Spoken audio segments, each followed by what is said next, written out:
Olá pessoal, tudo bem? Hoje abordaremos mais uma aula aí dando continuidade ao estudo da civilização romana. Abordaremos hoje a expansão republicana. Então trataremos aqui da expansão republicana no estudo de Roma antiga, da civilização romana. Na aula passada nós abordamos mais aqueles fatores que impactaram o plano interno da República, né? Que foi marcado ali pelas lutas entre patrícios e plebeus. Na aula de hoje, nós abordaremos ainda a República, porém, né, enfocaremos o plano externo.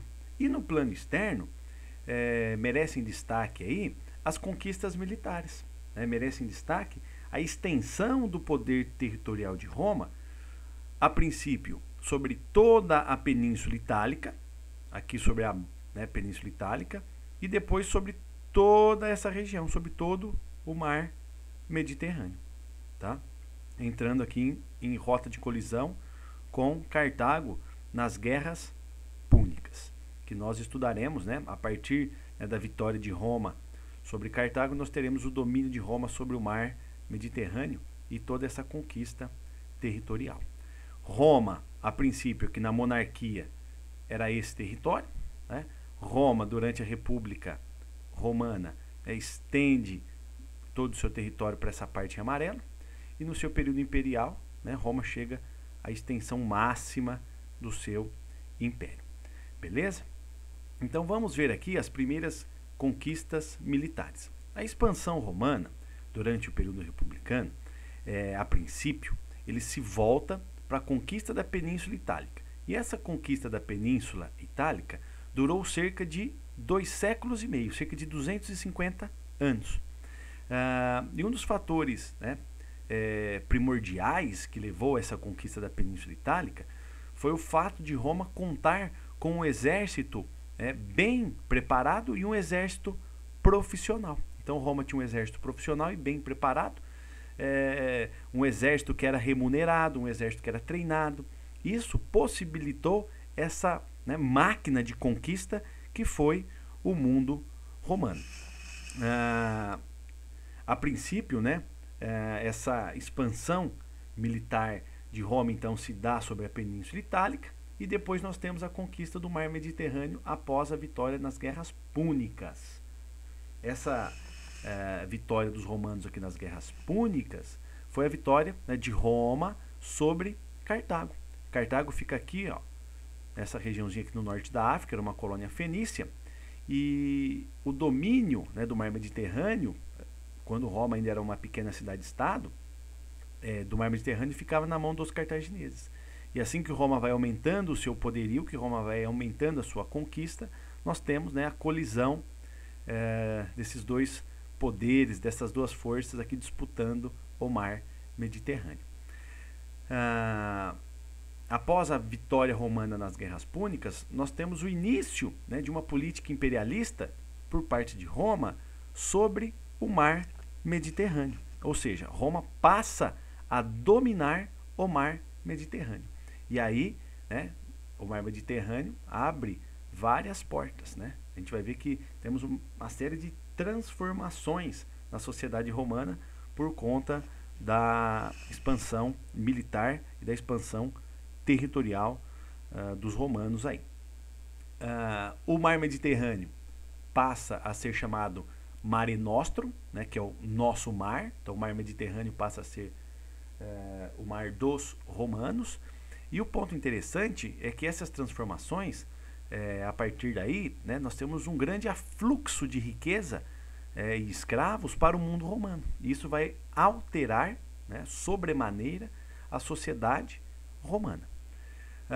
Nós temos aqui os efeitos, então, desse expansionismo. Nós temos que entender os efeitos desse expansionismo militar e territorial do mundo romano. Nós temos aí o controle de Roma sobre o mar Mediterrâneo, o Mare Nostrum. Nós temos o enriquecimento do Estado romano. Nós temos o desenvolvimento mercantil. Roma, a partir de agora, passa a ser uma civilização urbana e mercantil, eu diria, né? Então Roma, que era lá no período da monarquia, ainda vivia muito ligada à questão rural, à questão agrícola, né? À agricultura, ao pastoreio. Isso continua, claro, vai ser turbinado, mas Roma, o que marca o mundo romano é o fato de ser um mundo urbano e mercantil. Então esse desenvolvimento mercantil vem logo na sequência aí da conquista, né, do controle dos romanos sobre o mar Mediterrâneo e o domínio, né, dessas rotas mercantis, dessas linhas de comércio que existiam ali.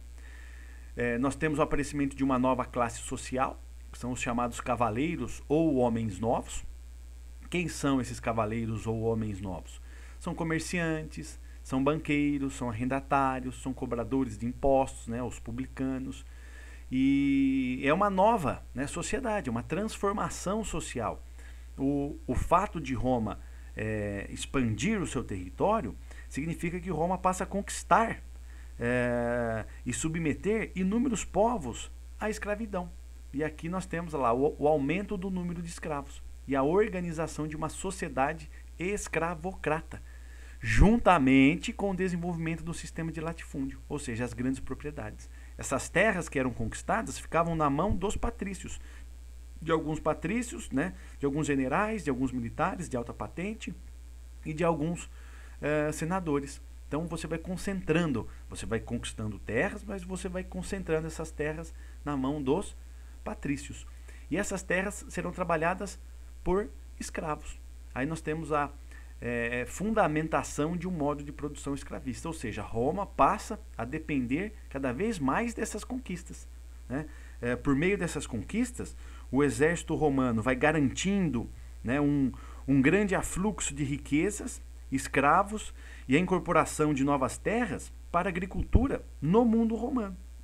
E a conquista, né, de enormes porções de terras é o fato, né, decisivo nessa criação, na introdução do chamado latifúndio escravista ou latifúndio escravocrata.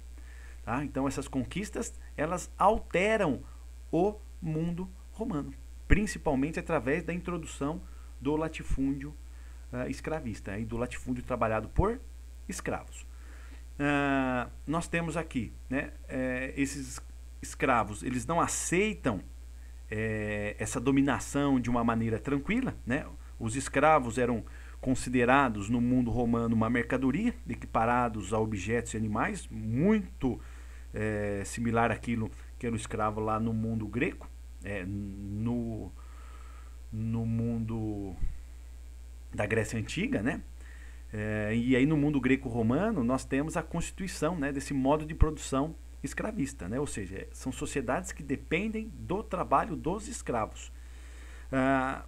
Apesar disso, né, muitos escravos, a gente vai ver muitos escravos domésticos, principalmente alguns gladiadores, eles na sociedade romana eles tinham espaço, né, para se tornarem cidadãos e depois de serem libertos, que era um fato bem peculiar aí, né? Você tinha abertura, o escravo poderia ser acoplado a essa sociedade.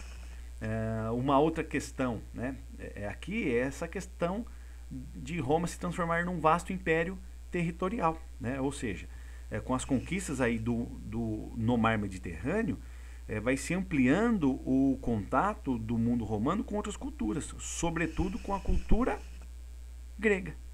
E essa cultura grega, ela é herdeira ali da filosofia, né, do teatro, das artes plásticas, e esses elementos vão ganhando espaço na sociedade romana. Temos a questão religiosa, né, uma série de elementos do mundo grego que vai, né, ser plasmado aí pelo mundo romano. Um outro ponto que nós podemos destacar aqui, né, que Roma, ao se transformar num vasto império territorial, é que Roma vai ampliando esse conceito de cidadania, né? Tem ampliação do conceito de cidadania, ou seja, o fato de ser romano não é só quem nasce em Roma, é quem vive sob o domínio romano. Então você estende o direito de cidadania às elites das regiões dominadas. Nesse sentido, nós podemos dizer que a expansão militar romana, né, juntamente com a expansão militar romana, também ocorreu um processo de expansão do conceito de cidadania. Isso significa, né, Roma, ao dominar toda aquela região, para manter essa dominação, era mais fácil você promover um processo que a gente vai ver que vai ficar conhecido como romanização. Aquelas elites locais vão sendo, né, anexadas ao modo de viver, né, a política romana. Isso facilita a dominação deste vasto império. Então,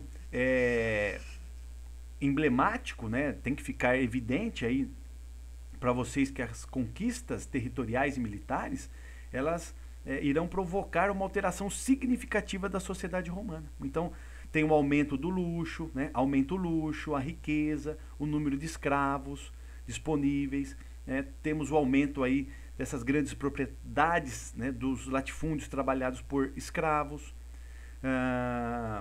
Ocorre também, em concomitância, concomitantemente a esse processo de introdução do latifúndio escravista, o empobrecimento dos plebeus e dos pequenos agricultores, que não conseguiam concorrer com essa produção, né, em larga escala feita aí pelo latifúndio escravista. Nesse sentido, vão aumentando as tensões sociais, e aí nós temos também, mais uma vez, aquela convulsão social. É um período marcado por guerras civis. Dessa maneira, né, nós vemos aqui o Senado não dando conta mais de administrar tal território. Roma cresceu tanto que o Senado, aquele sistema que nós vimos ali de organização política, o Senado, né, os cônsules, aquelas assembleias, a Assembleia Centuriata, ela não consegue mais administrar esse vasto território. E aí na próxima aula nós veremos o nascimento do Império, ou seja, a crise da República e o nascimento do Império, da concentração do poder na mão de um sujeito, aí, de uma pessoa, né, de um imperador que muitas vezes é um general. Beleza? Então, na próxima aula nós estudaremos a crise da República e a implantação do Império. E nessa aula de hoje ficou, né, evidente aí a expansão territorial, né, a expansão militar do mundo romano, a princípio sobre a Península Itálica e depois sobre todo o mar Mediterrâneo e aquelas regiões adjacentes. Então essa mesma grandeza de Roma, né, a gente vai ver aqui que essa grandeza, essa expansão republicana, né, que se faz com um modelo político republicano, chega ao final aqui, né, nós veremos a crise da República, ela não dá conta mais de administrar tal território. Beleza, pessoal? Espero que tenham gostado e por hoje é isso.